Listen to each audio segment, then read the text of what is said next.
ರಾಜ್ಯಸಭಾ ಚುನಾವಣೆಯ ಹಿನ್ನೆಲೆಯಲ್ಲಿ ಎಲ್ಲಾ ಶಾಸಕರುಗಳು ಕೂಡ ಹಾಜರಿರಬೇಕು ಅನ್ನುವಂತಹ ಕಾರಣಕ್ಕಾಗಿ ವಿಪ್ ಅನ್ನು ಜಾರಿ ಮಾಡಲಾಗಿದೆ.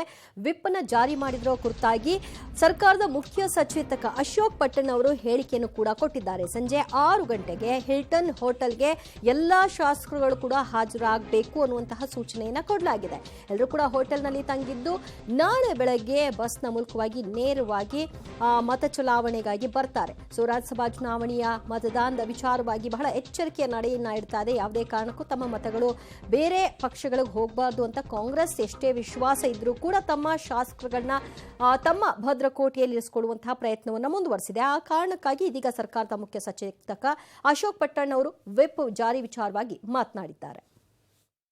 ಕೊಟ್ಟಿದ್ದೀವಿ ಸರ್, ಆಲ್ರೆಡಿ ಎಲ್ಲರೂ ಕಂಪಲ್ಸರಿ ಹಾಜರಾಗಲೇಬೇಕು. 6 ಗಂಟೆಗೆ ಹಿಲ್ಟನ್ ಹೋಟ್ಲೊಳಗೆ 6 ಗಂಟೆಗೆ ಹಾಜರಾಗಲೇಬೇಕಂತ ವಿಪ್ ಇಶ್ಯೂ ಮಾಡಿದ್ದೀವಿ. ವಾಟ್ಸಪ್ನಾಗೂ ಕಳಿಸಿದ್ದೀವಿ, ಪರ್ಸನಲ್ ಫೋನ್ ಮಾಡಿ ಹೇಳಿದ್ವಿ, ವಿಪ್ಪಿಗೂ ಇಶ್ಯೂ ಮಾಡಿದ್ದೀವಿ. 6 ಗಂಟೆಗೆ ಅಲ್ಲೇ ಉಳ್ಕೊಂಡಿದೆ. ಎಲ್ಲರೂ 138 ಜನ ಅಲ್ಲೇ ಉಳ್ಕೋಬೇಕು ಅಂತ ಡಿಸೈಡ್ ಮಾಡಿದೆ. ಎಲ್ಲರೂ ಮೆಸೇಜ್ ಕೊಡಿ, ಎಲ್ಲ ವಿತ್ ಬ್ಯಾಗೇಜ್ ಬರ್ತಾ ಇದ್ದಾರೆ ಈಗಾಗಲೇ. ನಾಳೆ ಬೆಳಿಗ್ಗೆ ಅಲ್ಲಿಂದ ಬಸ್ಸಿಗೆ ಬರ್ತೀವಿ. ಅಲ್ಲಿಂದ ಬಸ್ ಎಲ್ಲ ವ್ಯವಸ್ಥೆ ಮಾಡಿದ್ವಿ. ಅಲ್ಲಿಂದ ಬಸ್ಸಿಗೆ ಬಂದು ವೋಟ್ ಹಾಕಿ ಹೋಗ್ತೀವಿ. ವೋಟಿಂಗ್ ಪ್ಯಾಟ್ರನ್ ಟ್ರೈನಿಂಗು ಅಲ್ಲೇ CLP ಅದಕ್ಕೆ ಕರೆದಿರೋದು. ಯಾವ ಥರ ಆಗಬೇಕು ಶಾಸಕರು ಅಂತ ಮಾರ್ಕ್ ಮಾಡೋದು ಯಾವ ಥರ ಅಂಥೇಳಿ ಅದಕ್ಕೆ CLP ಕರೆದಿರೋದು. ಅಂತ ಮಾತಾಡೋಣ ಭೀತಿನೇ ಇಲ್ಲ, ಯಾಕಂದರೆ ತೋರಿಸಾಕಬೇಕು. ಆದ್ದರಿಂದ ಸೀಕ್ರೆಟ್ ಬ್ಯಾಲೆಟ್ ನಮಗೆ ನಿರೀಕ್ಷೆಗಿಂತ ಜಾಸ್ತಿ ಮತಗಳು ಬರ್ತವೆ. ನಮ್ಗೆ ಯಾವುದೇ ಭಯ ಇಲ್ಲ.